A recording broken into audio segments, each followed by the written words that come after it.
I will rewrite the finale of The Sopranos. I will revive Google Glass and make it not the worst. I shall sculpt new, stronger arms for the Venus de Milo. I'm gonna fix sexism. I'm gonna fix racism. Hey, just stick to movies. Yeah, you're right. Oh, go, go, go, go, go!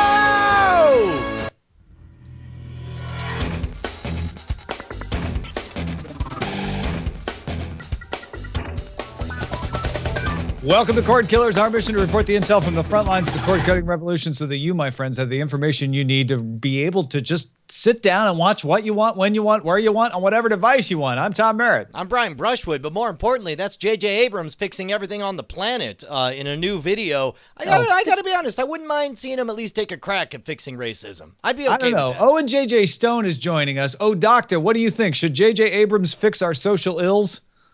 Nobody move, nobody get hurt. JJ, put the racism and the sexism down. If anybody's fixing racism around here, it's going to be me. Oh, Doctor's got a shotgun mic, and he's not afraid to record you. You have no idea what I would do right now. I'm a dangerous individual. Cords have been cut, and you might get shot. It's the 21st century. This truly is the age where having a microphone is more powerful than a gun. How have you been, oh, Doctor? I'm good. I missed you guys so much. Yeah, man. It's like I call and you don't answer, and then I send tweets and you don't retweet or at me, and like I hearted like 3 times tweets, and then sometimes people are just too busy. You know what I mean? When you blow up and you get big time and your cords have been cut by killers, I mean, you just don't have time for the little folks anymore. But I appreciate you having me here. I missed you so. Dude, you're here, you have our hugs, and you're going to hopefully come out for Supper So Wasted coming up next month. Dude, shall we just jump in on the primary target? I think we must. Wall Street Journal says it knows some people briefed on the numbers being Sling TV numbers, that say Sling TV has more than 600,000 monthly subscribers. Back in November, analysts estimated them at 394,000, so that's up 200,000 over a few months. Sling is planning a slicker interface. They showed that off at CES. It's also adding broadcast networks. In fact, you can add ABC in some U.S. markets. You can't do it on the web, though. You have to call them. It's part of a package called Broadcast Extra, which gives you ABC, Univision, and Unimas. That's available in Chicago, Fresno, Visalia, Houston, L.A., New York, Philadelphia, Raleigh, Durham, and San Francisco. And Dish has bin saying they want to have more broadcasters on board. So PlayStation has been able to get everybody but ABC. Now Sling, everybody but ABC. And now Sling has ABC. Maybe they'll be able to get CBS, NBC. Anyway, Dish needs this because the net income for Dish dropped 21% year over year in 2015. And they, even with those extra subs from Sling TV, lost 81,000 subs in 2015. Brian, you brought up the most interesting comparison, though, of this 600,000 number when we were talking before the show. Yeah, well, it's interesting because 600,000 subscribers sounds like a good deal to me. It sounds like Sling TV is doing very well, and yet this is 200,000 subscribers, yes, less than what HBO had just reported, and that was widely viewed as a disappointment, as a failure. So it's a weird number, especially given the fact that overall Dish doesn't seem to be doing very well. That their overall Dish is like everybody else, right? They're losing subscribers, and unlike Comcast, they don't own a huge movie studio and television networks and things to balance out their balance sheet. So they need this. Well, so tell me this. So, Doctor, do you think that this is 600,000 subscribers a good number or a disappointing number? It's a good number to start because at least you have a base to grow from. Like, that sounds like a good number. It doesn't sound like an earth-shattering, we're making money, we're balling out number. It's not like you're going to call your mom and tell her about it, but I feel like it's a good start to get people involved and hopefully expand it. Well, here's the important thing. We've talked about the fact that while the cord cutting part of the market is extremely passionate, they're not the majority. We're outliers, right? We're a small part of this clubhouse. And the fact that if we have 600, I'd be really curious to know what the overlap is between the 600,000 Sling TV subscribers and the 800,000 alleged HBO Now subscribers. Are they all the same people, or is it a case where there's only so many dollars you have in an extracurricular spending environment outside of cable? Well, yeah, and you could add HBO to Sling TV, which then counts as a regular HBO subscriber, not an HBO Now subscriber. I personally have Sling TV and HBO Now because I like the HBO Now app better than the interface I get on Sling. But here's my take on this, you guys. I look at this as Sling is poised on the knife's edge. They've almost got as many people to subscribe for their content as HBO has. And frankly, I think HBO has the more compelling offering. It is a Netflix-like offering. They also have ESPN. They're also now getting broadcast networks. No one else is providing this kind of cord cutter package yet in the United States, except for Sony, which means you have to buy a PlayStation 4 and live in the market where they offer it. Sling only offers the broadcast package in certain markets, but you can get the rest of the package anywhere in the United States. So they are so close to being able to just leap way in front of the pack and say, hey, we are the thing. Two things are holding them back. One, some of their agreements actually induce them to slow down. Like they can't get too many subscribers too fast, or else they have to renegotiate their agreements with the cable networks, because the cable networks didn't want them to steal too many from regular cable. And two, their apps are all over the place. I find that on the desktop, it works like a dream. I love it. On a brand new Roku, it works okay. On an older Roku, it's buggy. I disagree. My experience on the computer, the desktop computer, has been extremely buggy. Like I would say 2 out of 3 times it full on crashes, won't load streams. I almost missed Better Call Saul because although I saw it, it showed up on time. I was like, hey, look at me, I'm watching live television. Clicked on it and it just sat there spinning, and I missed the very beginning of the program. And some of that isn't the app. Some of that is their connection to the networks. Because I have that happen with AMC with Walking Dead too. Yeah, totally believe that. First of all, as far as the experience, yes, I cannot wait to see, to get new iterations of all the apps. I think that there's a lot of room to grow and improve there. As far as market share, I had totally forgotten about the fact that they were bound per their agreements to not get too successful too quickly. So in that regard, who are we to say whether or not this is on track, behind schedule, or ahead of schedule? However, I gotta feel like there's only going to be more and more people who want to break away from the traditional cable method of getting their content. And there's a solid, 30-40% of that crowd that will want sports. And there's only one place to get it, and it's going to be on Sling. I feel like Sling is very, very well positioned. I would say you said that HBO now has the more compelling argument. I would disagree. I think Sling in the long term, granted in any given time, it's like if you're into baseball and it's not baseball season, sure, HBO has a compelling argument right now, but give it 3 or 4 more months, you may be itching to get that Sling package. And HBO right now has an issue with Showtime. I mean, you talk about compelling shows. Showtime right now with their original content is destroying it. Like I'm watching so many Showtime shows and I'm like, man, what's wrong with HBO? Oh yeah, Game of Thrones is coming back eventually. But like right now, Showtime is like rivaling with HBO as far as original content. And that's the one thing that HBO has driven to itself. But it seems like it's not hitting as many home runs as it used to hit. Well, yeah, this is a fallow period, and HBO does this in the winter months. They sort of slack off, it seems like, a little bit. Girls just came back, and Vinyl just launched.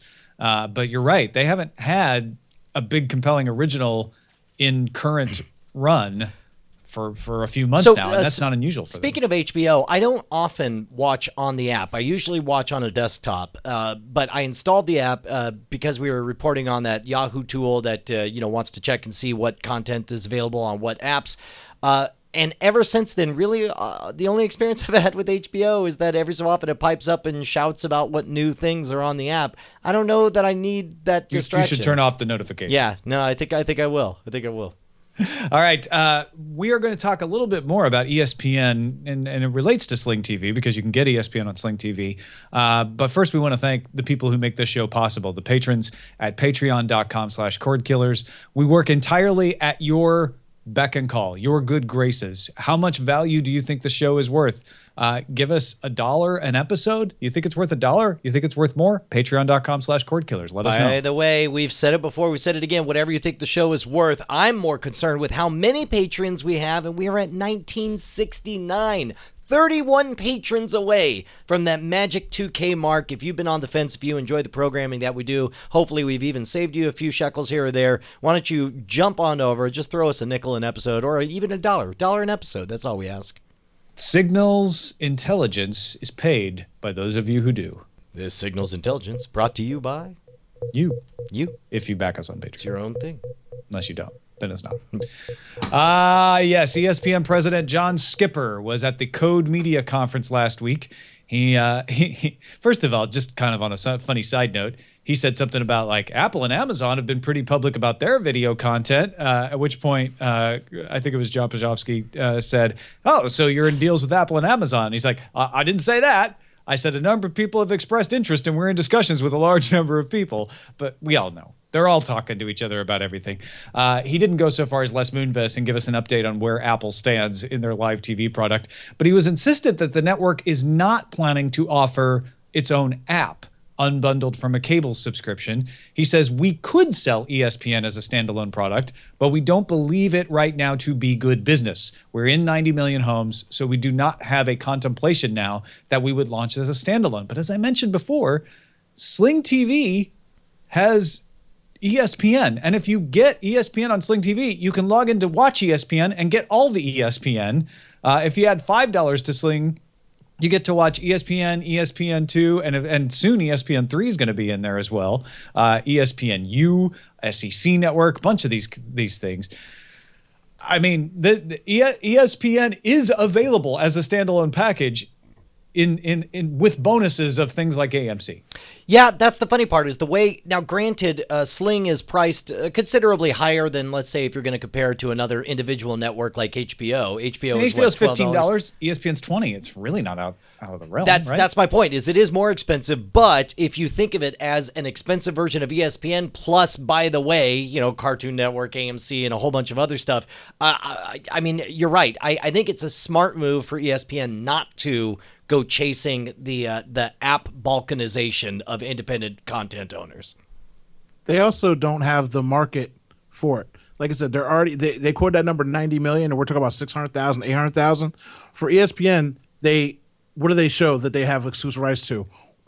Kids World Baseball Series, softball, some college basketball, and some NBA. Really, no NFL. So as far as like original content, for them to say, look, pay for us alone, and you're going to get all this day late boxing coverage and day after football coverage. Like once they get out of their other contracts they have, and they can start buying a few NFL games, have more NBA games, then maybe they'd say, oh, look, we'll buy us on our own because we got something going on every night. But there's a lot of nights on a lot of those channels where all they're doing is reporting on stuff you saw the night before early on in the day. Well, and that's a really good point. I think one of the things that the cable system has covered up is how much people really do watch ESPN. But that said, people still want ESPN. If you say, hey, you can get this cable package, it'll save you a bunch of money, but it doesn't have ESPN, it is immediately discounted by millions of people. So, I mean, consider this. Sling also has TNT and TBS, so you can cover a bunch of NBA stuff there. I mean, what is it? What would make it make sense? Where is that moment that HBO reached where they finally said, you know what? It's actually worth it to risk our relationships with the cable companies to take the step into standalone at this point, or we've been able to convince the cable companies it's not going to threaten them. When could ESPN reach that moment? How does that possibly happen? ESPN doesn't have the problem that HBO had. HBO had people torrenting their shows and watching them on mobile devices. ESPN doesn't have any kind of issue as long as that's far as concerned. You know what I mean? Like that's one thing where HBO is like, man, so many people are just downloading it to watch it mobily on their tablets like that. They don't have any way to get it. SportsCenter, it just doesn't have that one thing. Like I said, they don't have that one thing they could sell that's their own product. They're a news outlet, basically. They just regurgitate what's going on in the world. They don't have, they have like 30 for 30 specials and some things now. They're trying to develop more of their own content that they own, but they don't have that one thing that's going to push them over the edge and make them mess up with their contracts or their long 15-year deals that they got going on with other networks. Well, and also I get the sense, and I have nothing to base this on except a gut instinct, but I get the sense that HBO made their move less because they needed to, but more because there wasn't going to be a more right time. There wasn't going to be a time that they didn't have more leverage with the cable companies. You know, they are at the top of their cable game. They're in a position to say, hey, we're going to go and at least establish a foothold in the online only space. But don't worry, we're not going to try terribly hard. And so a year into the future, we'll be disappointed when there's only 800,000 subscribers. I think HBO is acting preventatively, whereas I think ESPN is waiting for a different opportunity to make a bigger strike. Yeah, you'd have to see people actually just cutting cable in general. Correct. Like in large amounts before ESPN feels the pressure. And in a way, ESPN already took their step by saying, sure, we'll be on Sling TV. And we'll see how that goes. 600,000 subscribers, no big deal. Like, we still got 90 million. We don't mind if that's in. And he said in this interview, he's like, they're incremental. Those are mostly people who didn't have ESPN who are getting ESPN through Sling, which is exactly what they want. When they see that Sling number start to go up into the millions and tens of millions, that's when ESPN starts to have to consider, well, does it make sense to keep letting Sling get the benefit of us, or should we go standalone? But I got to be honest, I don't know that we're ever going to see that from ESPN, mainly because of the nature of, you know, sports is a live television environment, and we've seen that space really dominated by the broadcast networks, all the way to the tune of them creating new types of live entertainment, you know, like the Grease musical and so on. Like, it's so clear that broadcast networks' number one strength is in live up-to-the-minute event-based programming. I don't know. I wonder if ESPN is going to be kind of stuck in the middle. No reason you can't have an independent online-only live event channel. ESPN wants to get into the game of having more content.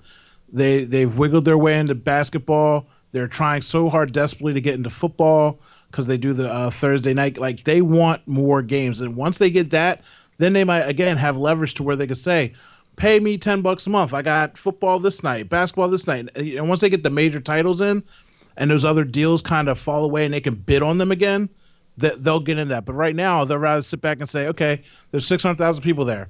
How many people are watching SportsCenter all day?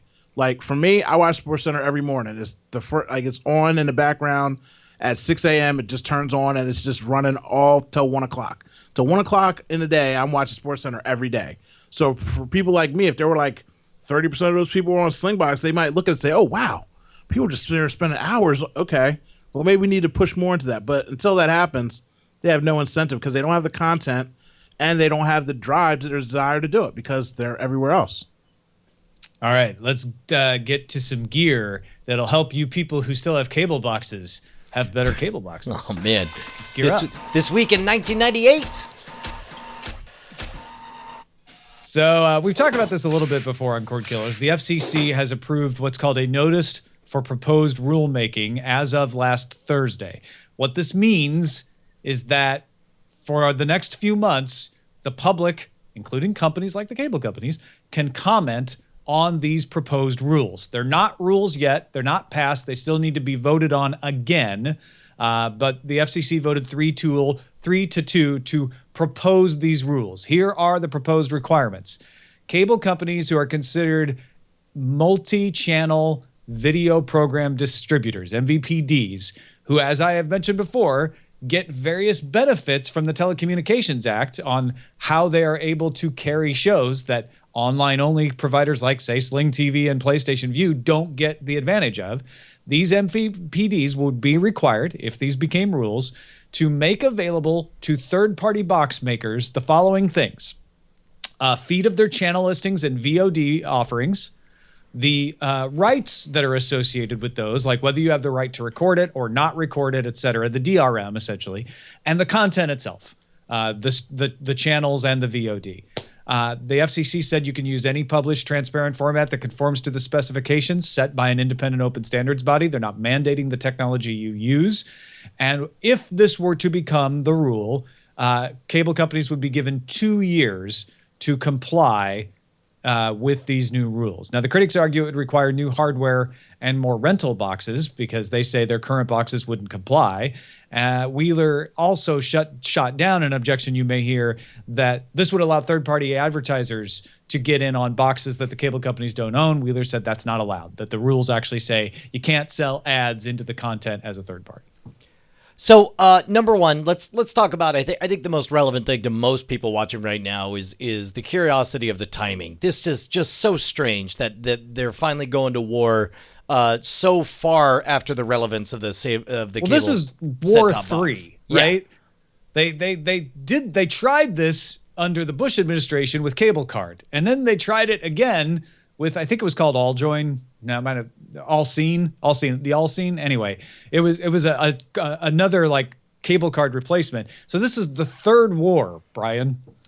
Okay, all right. So the timing is curious. Also, like, how many players are really arguing with this? I mean, it's like obviously cable companies don't want anything to upset their current revenue streams, but is there, is TiVo gnashing their teeth waiting for a chance to finally come in? Oh yeah, TiVo would love this because right now they have to strike a deal with every cable company provider to sell TiVo easily to the cable subscribers, because the only other option is cable card, which is fundamentally broken. Doesn't give you any of the video on demand, doesn't give you all the features. This would allow TiVo to sell a box directly to you with all the features.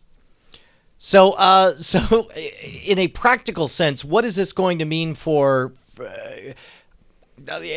like when will we see any tangible aspects of this, or will you and I even see this kind of stuff because we're off living in cord cutting world? Yeah, man. I mean, let's ask Odocta. He's the one that has ESPN running 24 hours a day. Is this something you want? Do you want the ability to buy a box on your own? If I can get TiVo and it was like just TiVo and I didn't have to marry two people and I could just marry one person, I'd take TiVo. But right now, it is a sad truth that I do still have one cable box in my home on my main TV, and I'm almost ashamed to say it, but I'm an adult, and you can't make me feel bad about myself. All my other devices are cutting cord. But if I could have a TiVo by itself, I would want that. Because you've got the one box that you have to get from the cable company, because the cable company doesn't let you get any other box but the one that they offer. And then you're also sitting there looking at your Roku going, you freaking cable company, you could put an app on that Roku box and give me your entire service there. You don't even need the FCC. Time Warner and Comcast are trialing exactly that.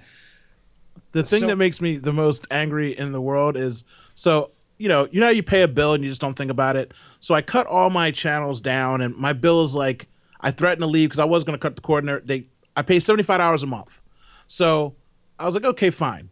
In that $75, I realized they're charging me $5.99 for a remote control rental. Yeah. To which I said, I'm going to come and give you this $2 remote, which, why are you charging me a rental fee? And I had no idea, because if I threw 20 of them against the wall, I'd walk in there, you'd give me another one. So I don't need it. Take your remote back. I can use my phone or anything else, because you have apps now where you can use it through that. I don't understand why you're still nickel and diming people, and this is why people leave you. So again, if I could use I wish I could use my Roku. I have like you said about the PlayStation. I tried View, but View has that thing where sometimes it glitches. And if I'm trying to watch something live and you glitch on me, I will stab you in the heart. I can't do it because I didn't tape it and I want to watch it and I need to see it.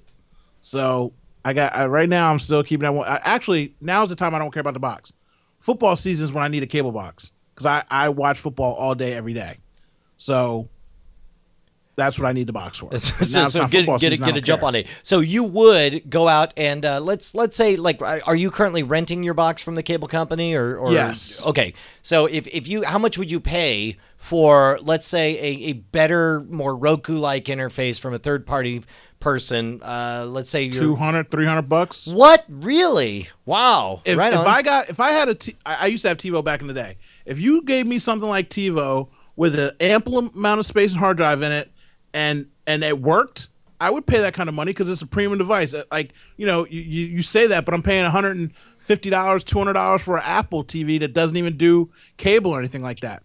So when I throw out a number like 200, you say, whoa, I got 5 Apple TVs in this house and a Roku. So You spend the money. That's fair enough. Fair enough. I rescind the line of questioning. Yeah, but here's the thing. Within 2 years, which is when the cable companies have to comply, your choice will be, I can install an app from my cable company. I can install an app from some third party because more people are going to get in the Sling TV business.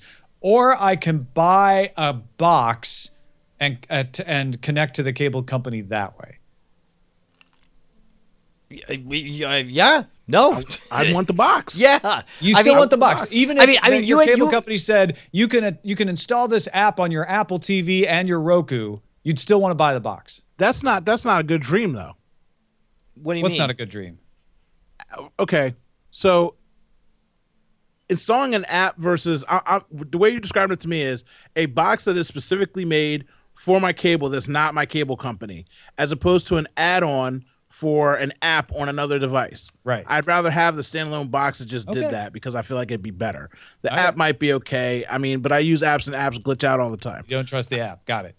No, that makes sense. Especially if I'm paying for it. If I'm still paying for cable, I want something dedicated that I know that works. Like my cable box just works. Like it always works. Yeah. And well, that's where the cable companies will probably cause leverage, which is not fully supporting these third-party boxes to where they're a little glitchier than the one you get from the cable company, and you'll be incentivized to rent the one from the cable. Well, and I think Still at Work in the chat nailed it when they said, I don't trust cable companies to make good apps. I mean, that's the downside. If they're going to support, 8 different platforms, and you got to hope that, they're going to shovelware this thing out the door just to say, hey, we got an app for Time Warner on every device now. Yay. Whereas if the burden is on a third party, like a TiVo or whatever, they're in the business of selling awesome customer experience, and so they're going to make sure the hardware does exactly what they are at the mercy of the cable company providing them a decent feed, which might be glitchy. And somebody made the statement in the room, like, you're renting the box, and my box rental was $16.99 a month. So in a year, that's that $200 price range right there. Yeah. And I would just own it. Back when I used to buy my own modem. And TiVo, this is the TiVo Subsidization Act if it passes, right? Because TiVo will be the one to say, hey, we've got Hulu, Netflix, Amazon, everything you want, and DVR, your cable company, and a real DVR all in one. Yep. That's the hit. Like when you get, because even when I'm paying for cable right now, when you go on demand, certain channels are really smart. They won't let you fast forward. Like if you go to CBS and try to watch CBS shows, they don't let you fast forward. You got to sit there through it. Other channels have their on demand. You can fast forward to the commercials still. Mm-hmm. So it's very interesting the games that different networks play as far as that's concerned. But if you could have a standard DVR like with your TiVo, oh, that's a good dream. Don't make me think about things that aren't real. I mean, look, we're on track for it to be totally real. I mean, it does sound like it's going to be quite a ways off. 2 years is a long time to wait, and who knows if we'll even be in the business of wanting any kind of cable boxes, the perfect kind or otherwise. Well, my telephone guy today, I was going to go upgrade my phone, and he was trying to get me to, I'm on unlimited. He wanted me to switch to, now they offer unlimited everything as long as you get DirecTV. Yeah. And I was like, I don't want DirecTV. And he's like, well, you could stream all the TV channels directly to your phone and your tablet for free. And I'm like, that kind of sounds interesting, I guess. Well, and we've talked about this. We've talked about how it's possible that a lot of these cable companies will essentially create a fig leaf where it's like, yeah, hey, look, you quote unquote have cable now. That's why you're able to authenticate with everything, when really people are buying the service without ever intending to hook up a satellite dish, without ever intending to hook up a cable, just so that they're like, hi, I have a login. I can finally get in and access all of this content. Yeah. That's pretty much what I came home and looked at. I was like, for $20, I could get the unlimited to all my, because right now I have and by the way, that AT&T unlimited. deal is not bad as far as the amount of bandwidth that you get, because your whole family, you get 22 gigabytes before they start slowing you down, and even then they don't limit you; they only start slowing you down. Yes. Well, and the DirecTV app, I canceled DirecTV last fall, but up until then, the app was working well. Like what it offered, it didn't offer everything, but what it offered was pretty nice. Like they did a good job with that app. And you said that they cap, and somebody in the chat room just said about the cap. I personally run about 30 gig average per month, and I can't tell the difference of when I'm capped and when I'm not. All my stuff still streams, everything still plays. I don't see squiggly lines on my phone or my tablet, so they can cap it all they want at 22 gigs. I'm still rolling, so I don't ever see any difference. And I think my average is like 21. I've maxed out 30 and 40 gigs quite often. They hate me. You're a beast. Yeah. Well, we got to take a quick break. The book is called Scam School Academy, and it's available at many fine outlets, Brian, right? Heck yeah, respectable establishments like scamstuff.com. That's something you want to see on your credit card bill, right? That you spent $50 at Scam Stuff. Yeah, man. The new Scam School book is available. We got new decks of cards and a brand new course from Grandmaster Strongman Dennis Rogers. This guy is pound for pound the strongest person on the planet for the feats he performs, and he teaches all of his techniques of leverage, of finding the right objects to bend. If you have pretty good grip strength and you want to put in the effort, you can actually learn in a completely digital download all of his amazing secrets. Here you're seeing gifs of him holding back Harleys from taking off and airplanes from flying away, and he's lifting refrigerators with a single finger.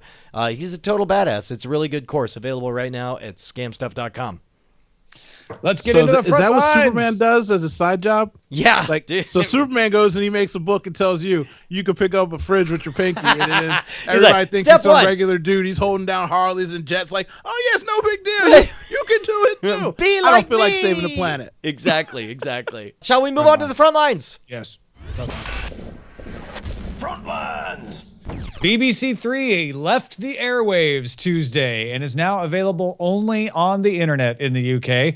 The channel will be available on iPlayer. It also operates a portal called The Daily Drop, where they'll feature different parts of its programming, and will use social media and its YouTube channel as other outlets. Did you feel the earth tremble beneath your feet at the moment this happened, or was it kind of a non-issue? Earth move. Yeah. This is a big deal. And a lot of people are complaining about it in the UK because they can't get it over the air, but it's acknowledging ahead of time, like, hey, the demographic that gets the stuff that we put on BBC Three doesn't watch over the air. So we should put the stuff where they are. I think this is smart. Yeah, I'd be really curious to know how much of it was budgetary. Like, what's the expense of bothering to transmit stuff over the air? And how much of this was almost a marketing thing? They're saying they get a savings, but I'd be curious to see how much, too. Hey man, Fox announced that it wants the third Wolverine movie to be rated R. You nailed it, Brian. They figured it out. We talked did we talk last week about James Gunn saying that the lessons that the studios are going to learn are all the wrong ones from the Deadpool experiment? I don't know if we mentioned that, but yeah, we were talking about that, especially because Deadpool has done so well. But you were saying you want them to do it in the right cases. Is this the right case? I definitely think so. Now here's the thing. He's the First only of all, one to drop the F-bomb. Well, I don't care about that. Here's a nutty idea. I would like a Wolverine movie in which you get to see Wolverine use his giant sword-like claws to, I don't know, tear flesh apart.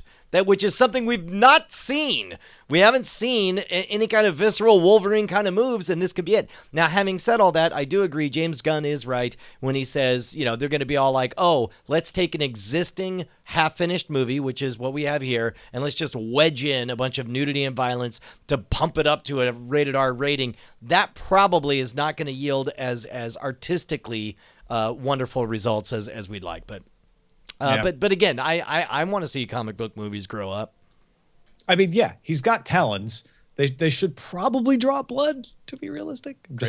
Crazy. Comscore announced Wednesday it will compete with Nielsen, offering cross-platform television ratings. The new ratings will include TV, over-the-top services, and digital viewing, and be released monthly. Sample will start with 4,000 homes and then increase to 60,000 by the summer and 300,000 by the end of the year. Let me ask this of Owen. Do you think that this is a play because Nielsen needs to be taken down, or is it a play where Nielsen just hasn't focused on the online enough, and that they're filling an unmet demand in the the Nosy Nellies ecosystem? They're filling an unmet demand, especially when you think of like the mommies that cried about Deadpool being too violent because they didn't read anything and they just generally knew that it was a comic book movie, so they went without any kind of research. And the same thing happens online when, you could say your show's the NSFW show, but is that a play on words? Is it a joke? Does it have a real rating? Like, what are we actually watching? So there needs to be a standard because people are creating content almost like movie quality content or TV show content. So there needs to be a standard across the board that everybody recognizes and understands. And Nielsen is doing evaluations. They're doing broadcast and cable and digital ratings, so that why this is important to us is when we watch a show on Hulu, or we watch a show on Sling TV, or we watch a show that we downloaded from Vudu or iTunes, that should count. Like that shouldn't be something that they're like, well, we don't really love it when people do that because it doesn't count in our ratings. It doesn't count to sell commercials. We want that to count. Nielsen is doing that, but they're not doing it satisfactorily, apparently. And so that's why Comscore is getting in this game. Well, and all the way to the point where we saw, a month or so ago, where, NBC is hiring their own goons to go out and do their best to figure out what Netflix's real numbers are. Yeah, I'm not sure that's more market research than it is commercial ratings. You need that independent third party to tell you, like, this is how many people watched it, so that when you go sell to the soap company, you can say, hey, we're going to deliver this many viewers. Now, some of them will be digital and some of them won't, but it won't matter because your message will get in front of all of these people. Well, speaking of which, the only place you can actually see all that, I guess, is YouTube Red now, like the paid service where you actually see numbers stack up on something. Yeah, you see it publicly for everybody, yeah. Yeah, speaking of which, Turner Broadcasting is the latest to make a stab at how many people watch Netflix. Its numbers peg Netflix as the #1 TV network in total day in the U.S. What does that mean? In total? That means like for the entire day, not any particular hour. Oh, wow. That's amazing. In total day in the U.S. in Q4 2015, it based its estimates on the gross streaming hours data Netflix releases. That's astonishing. That is huge. So yeah, you could, like, for instance, American Idol might win the ratings that night, but nobody watches Fox the rest of the day. Fox might not win the total day rating. So Netflix may not win any particular day part, but what Turner found, at least when they did the analysis, was like, dude, more people are watching Netflix throughout the day than they're watching anything else. That is amazing. Netflix also announced it will use data from all customers around the world to make better recommendations. In other words, recommendations that you will see in the app will be made based on personal taste, not regional tastes. It won't matter whether someone is in Kenya or India or the Philippines. If they watch the same kind of movies you do and they watch some other kind of show, then that might get recommended to you. I wish I had a little more insight on what they were doing before. I mean, this certainly makes sense. I wouldn't assume that everyone in Kenya, has fundamentally different tastes. Well, they weren't in 130 countries before, so I think probably before they just had individual rating systems in each of their offerings. I don't know. Owen, how good do you find the Netflix recommendation engine for you? I am a horrible person, and I have a couple of people on my Netflix, so I think it's the worst thing in the world right now for me.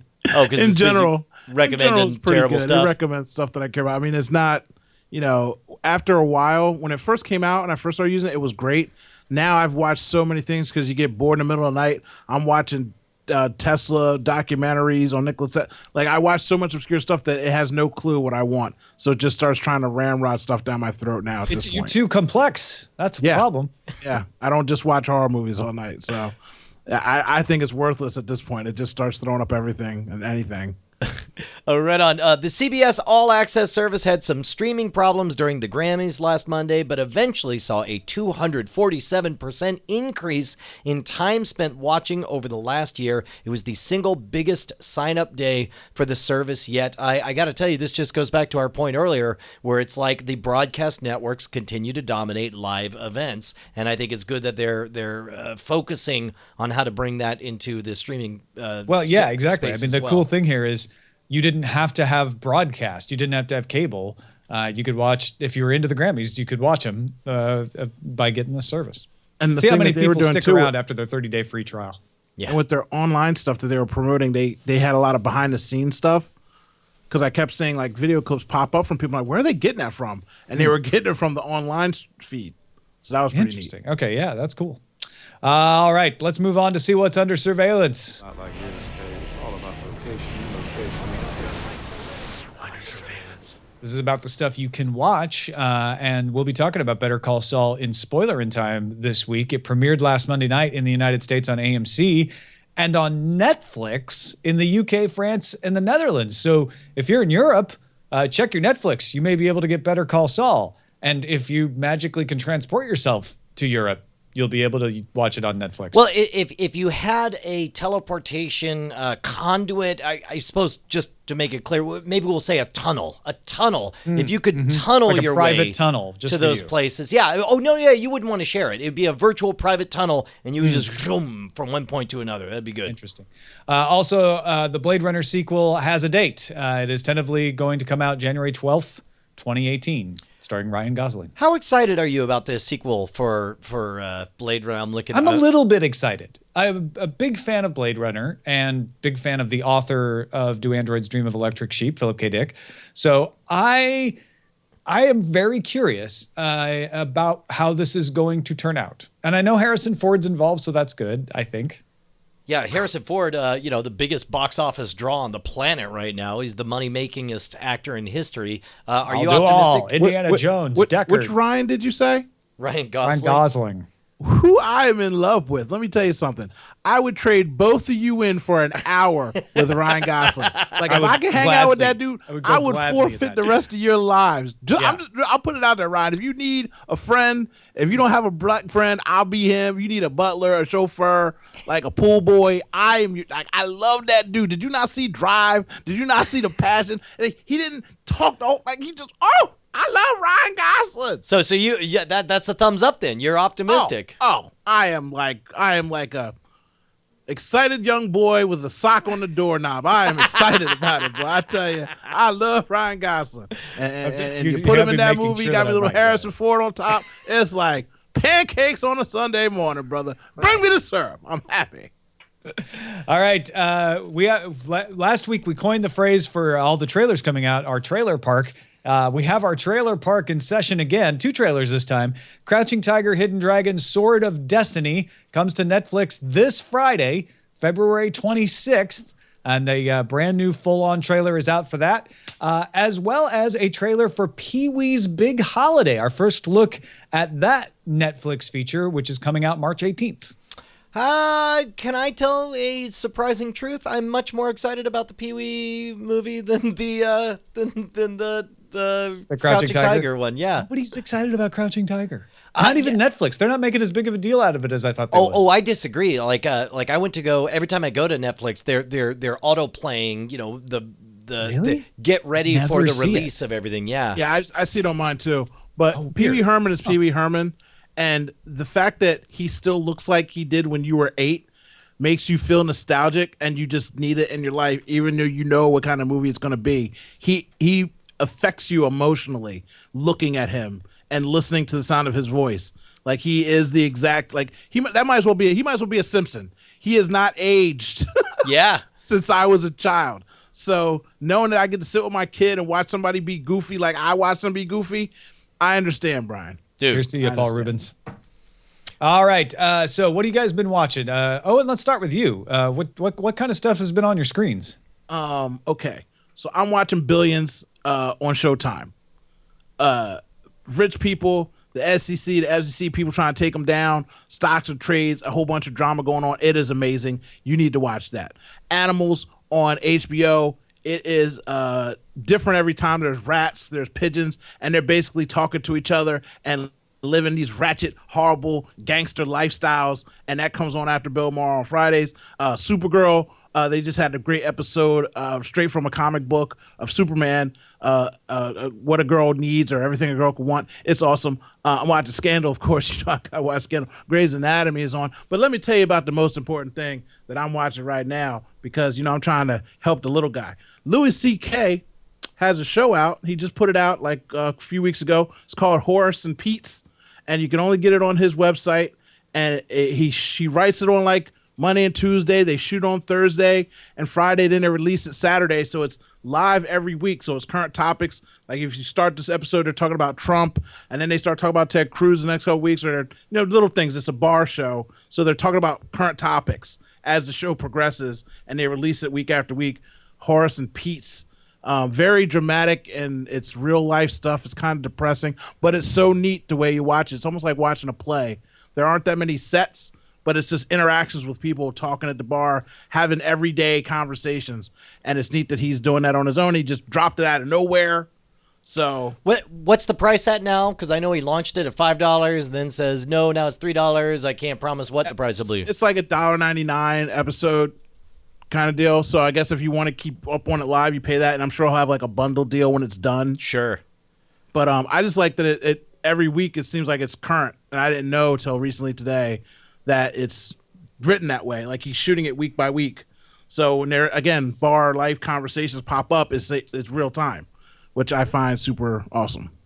Dude, I'm convinced now. I gotta watch this. Yeah, again, it's one of those things where like it's so real. I'm like, am I depressed or annoyed? I'm like, and then I was like, this is so good. Like, well, and it ties into that live thing that you're talking about, Brian. Even though it's not exactly live, it's current. So you don't want to wait and get it later. You kind of want to get it as it comes out. Yeah, that's sort of the magic that South Park has exploited so well. If you've ever seen 6 Days to Air, is a fantastic documentary talking about their process. I've been watching Flash and Arrow. I've been wanting to get back into Supergirl, actually. We watched a couple episodes and then fell off. Venture Brothers is the best it's been in several seasons, I feel like. Maybe that's because Brock's back in a central role now. Also watching Justified, Better Call Saul, as I mentioned, 11/22/63. And The Magicians is still doing it for me. They have a better episode every week, I feel like. A lot of those I'm watching as well. We'll talk about Justified. We'll talk about Better Call Saul and Spoiler in time. BBC's Life is showed up on Netflix, narrated by David Attenborough. I want to say it's like 4 years old or something like that. Just exquisite cinematography, and I'll never go out of style. I heard David Attenborough is going to do Planet Earth 2. That's what I believe. That was the chatter on Twitter I saw today as well. Also, I finally watched Chef. Did you watch Chef? I watched one episode. I haven't watched the rest of it. No, the movie done by... the movie. No, I never. Eileen loved it, but I never watched it. It was adorable. It was absolutely adorable, and you could tell. Which movie was that? What was it about? It's about a chef who has a meltdown and opens a taco truck basically and bonds with his kid. Great family movie. They go across the thing the kids do on the social media. They right? get him Yeah, it's following. adorable, He right? His kid because he didn't before and he didn't know how to. And I tell you what, Brian, as a family man and me being a family man, it's a great movie. All right, good. We're on the same page, Owen. I also had feels. I cried a little bit inside of there, and I'm like, that's love. Also, Netflix threw the original RoboCop in my face again, so I ended up watching that. Oh, so not the redo. No. The OG. You're right. The OG, and it's amazing how exactly identical in tone RoboCop and Starship Troopers are. Like Paul Verhoeven has a very specific voice, and man, it holds up even this far. It obviously feels retro future, since it was made in the 1980s, and I'm watching it in 2016, but it was great.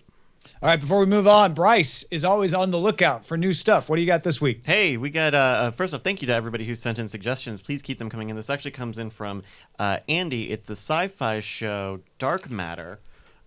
This is there's a 6-person crew who is on a derelict spaceship that awakens from a stasis in the farthest reaches of space. Their memories are like gone. They've like got amnesia. And so they are trying to figure out who they are and what they're doing on a spaceship full of weapons, and why they're sort of in a war zone. This came out in 2015, and the first season is already on Netflix. And there's a new season coming to Sci-Fi this summer, and that's Dark Matter. All right. That keeps getting recommended to me, so I'm going to have to check that out. Thank you, Andy, for sending that. If you've got something we should be on the lookout for, send us an email, folks, cordkillers@gmail.com. Let's get to some dispatches from the front. Yeah. Got an email from Eric, who says, hey guys, really enjoy the show. Wanted to let you know about a free web app I've created that other cord killers might find useful. It's called Netcat, and it lets you quickly access the over 200 hidden categories, subcategories, genres, and subgenres on Netflix. There's also a random category generator and a fun Netflix-inspired emoji blog. Here's the link. It's netcat.sugarcoatedapps.com. And as best I could tell, I only poked around it for 5 minutes, but it looks like it's kind of just a